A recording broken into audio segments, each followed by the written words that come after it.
आध्यात्मिक प्रवचन के नए वीडियोस देखने के लिए चैनल सब्सक्राइब करें, बेल आइकॉन दबाना ना भूलें। परम सत्कार जो प्यारी साध संगत जी, प्यार से कहना धन्यकार और साध संगत मिलजुल कर इस बात की ओर ध्यान देना है कि और साध संगत जैसे हम इस दुनिया पर आए हैं तो साध संगत तो कहते हैं कि हमें इंसानी जामा तो मिला है, लेकिन साध संगत फिर इसके साथ हमें आपस में कहते मिलजुल कर रहना कैसे है, तो कैसे आपस में हो भाईचारा। तो इस बात का जो स्लोगन हमें बाबा जी ने दिया है कि हिंदू मुस्लिम सिख ईसाई आपस में हैं भाई भाई। तो साध संगत खाली इस बात की ओर हमें नारे की तरफ ही ध्यान नहीं देना। एक्चुअल में हम जब सारे एक जुट होकर मिलकर रहते हैं तो फिर साध संगत उस बात का कहते हैं कि एक तो उस में फिर दम बहुत होता है कि जब हम कहते हैं कि झाड़ू जो होता है जब वो अकेला होता है तो वो एक सींख जो झाड़ू की होती है, अगर उससे हम सफाई करना चाहें तो बिल्कुल भी उससे सफाई नहीं हो सकती। लेकिन जब वो काफ़ी सारी तीलियाँ इकट्ठी करके बांध दी जाती हैं तो वो कहते हैं कितनी गंदगी को वो साफ कर देती हैं। ऐसे ही साध संगत जब हम मिलजुल कर रहते हैं आपस में, फिर साध संगत ये जो नज़ारा है हमारा कि बाबा जी ने भी अपने विचार में बताया कि जब संगत में भी हम बैठते हैं तब भी साध संगत इस बात का बिल्कुल भी ध्यान नहीं जाना चाहिए कि ये तो पढ़ा हुआ कम है या ये गरीब है, मैं तो अमीर हूँ या मैं पढ़ा लिखा हूँ, इसको साध संगत गोरा है मैं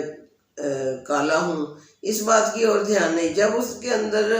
ज्ञान की प्रवृत्ति हो जाती है, जब वो फिर कोई इसमें पढ़ाई की कोई वैल्यू नहीं रहती कि इसको जब नाम धन जब बाबा जी ने सबको एक जैसा ही दिया है, तो फिर जब हमारे अंदर ज्ञान उत्पन्न हो जाता है, जब इस निराकार को जान लेते हैं तो फिर सासंग सारे ही वो संत कहलाते हैं। ये नहीं सासंग एक गरीब घर का बच्चा हो तो भले ही उससे जितनी मर्जी नफरत कोई कर रहा है, लेकिन जब वो पढ़ लिख कर एक बड़ा अफसर बन जाता है तो सासंग क्या उससे कोई नफरत करता है? नहीं सासंग। फिर उसकी कुर्सी को सलाम किया जाता है, उसकी पढ़ाई को सलाम किया जाता है, उसके ओहदे को सलाम किया जाता है। फिर कोई नहीं कहता ले ये तो गरीब घर का बच्चा है, मैं कैसे इसको नमस्कार करूं या मैं इसके पास कैसे जाऊं। फिर अपनी ज़रूरत के लिए अपने काम के लिए फिर कोई चाहे अमीर हो उसको भी कोई काम जब पड़ता है तो फिर उसको भी उस गरीब की शरण लेनी पड़ती है, क्योंकि फिर उसके अंदर एक डिग्री उसको मिल चुकी है, फिर उसको एक ओहदा मिल चुका है, फिर वो सारे के बड़ों के बीच में बैठने के लायक भी हो जाता है। तो सत्संग ऐसे ही जब हमें जब ज्ञान सबको एक जैसा मिला है तो सत्संग फिर कोई भी बड़ा छोटा ऊंच नीच भेदभाव ये बात बिल्कुल भी नहीं होनी चाहिए। एक क्यारी में जब फूल खिलते हैं, आज ही दासी बाबा जी की विचार भी सुन रही थी तो बाबा जी ने बताया कि क्यारी में जब फूल खिलते हैं तो वो जब एक ही लाइन में सिस्टेमेटिकली लगे हुए होते हैं, तो कलर वाइज जब लगे हुए होते हैं, ये नहीं कि एक ही जैसे फूल लगे हो। जब रंग बिरंगे फूल जिस क्यारी में होते हैं और फिर जब वो क्यारी में खाली फूल ही ना हो, फिर जब वो सुगंधता देते हैं, खुशबू देते हैं, तो वहाँ से निकलने वाले को भी बड़ा आनंद आता है, देखने का भी आनंद आता है और उसकी खुशबू लेने का भी फिर अलग ही नज़ारा होता है। तो फिर हर कोई वहाँ रुक कर उसको अच्छे से उसकी महक लेकर उसके देख कर खुश होता है और फिर वहाँ अपना टाइम भी स्पेंड करते हैं और जाकर फिर कई जगह बताते भी हैं कि आज हम फलां जगह गए, वहाँ हमें ये नज़ारा देखने को मिला। तो ऐसे ही सात्संग जब संत भी जब आपस में ऐसे मिलजुल कर बैठते हैं, भले ही जगह जगह के कोई किसी प्रांत का होता है, कोई किसी प्रांत का होता है, ये नहीं देखा जाता कि ये पढ़ा लिखा नहीं है या ये गरीब है अमीर है। नहीं, सात्संग जब संत जब ज्ञान जिसको मिल जाता है, फिर कोई ऊंचा नीचा कोई बड़ा छोटा कुछ नहीं रहता। तो सात्संग सबके साथ मिलजुल कर जब हम एकजुट होकर सबसे प्यार करते हैं, फिर जब वो संत खाली ज्ञान ही नहीं लेकर संत भावना आती, जब उसके अंदर वो गुण भी आ जाते हैं, दया करुणा प्यार निम्रता सहनशीलता वाले, जब वो महक उसके अंदर से खुशबू आती है, जब वो मीठी जुबान से बोलता है, खुशबू आती है, फिर उसके अंदर उससे बात करने का भी आनंद आता है,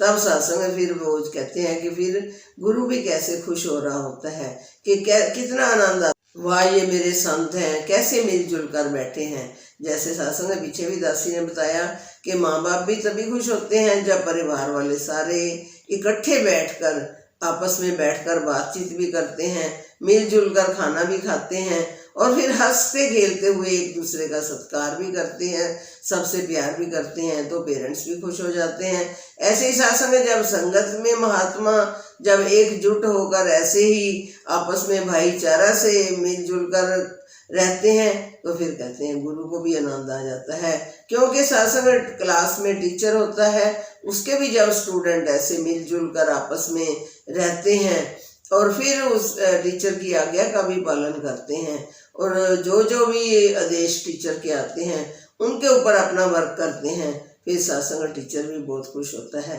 और सात्संग हमने भी ये महकती हुई फुलवाड़ी की तरह ही सात्संग अपने जीवन को महकाना है। कहते हैं कि भले ही बंजर ज़मीन हो,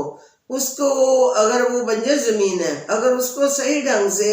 सजाते संवारते हैं, उसके अंदर अच्छी खाद भी डालते हैं, अच्छे से उसकी गुड़ाई भी करते हैं, उसमें अच्छी अच्छी चीज़ें के बीज भी डालते हैं, तो सात्संग फिर वो बंजर नहीं कहलाती, फिर वो एक उपजाऊ धरती का रूप ले लेती है। फिर वो कितने तरह की वहाँ पर खेती उगती है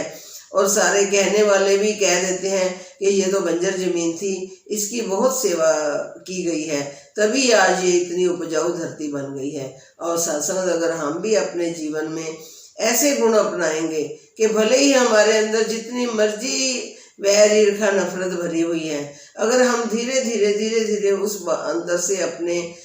अंदर प्यार लेकर आएंगे, सत्कार लेकर आएंगे, तो सात्संग फिर हमारा जीवन भी जो है एक खुशबूदार फूल की तरह और एक उपजाऊ धरती की तरह फिर बन जाएगा। और सात्संग खाली इन बातों की और हमने सुनकर इनको छोड़ना नहीं है, तो हमने ऐसा ही कोशिश करनी है कि हमारा भी जो जीवन है ये दूसरों के काम भी आ सके और हंसते खेलते हुए, सबका सत्कार करते हुए, सबके साथ प्यार करते हुए। एक सात्संग कहते हैं कि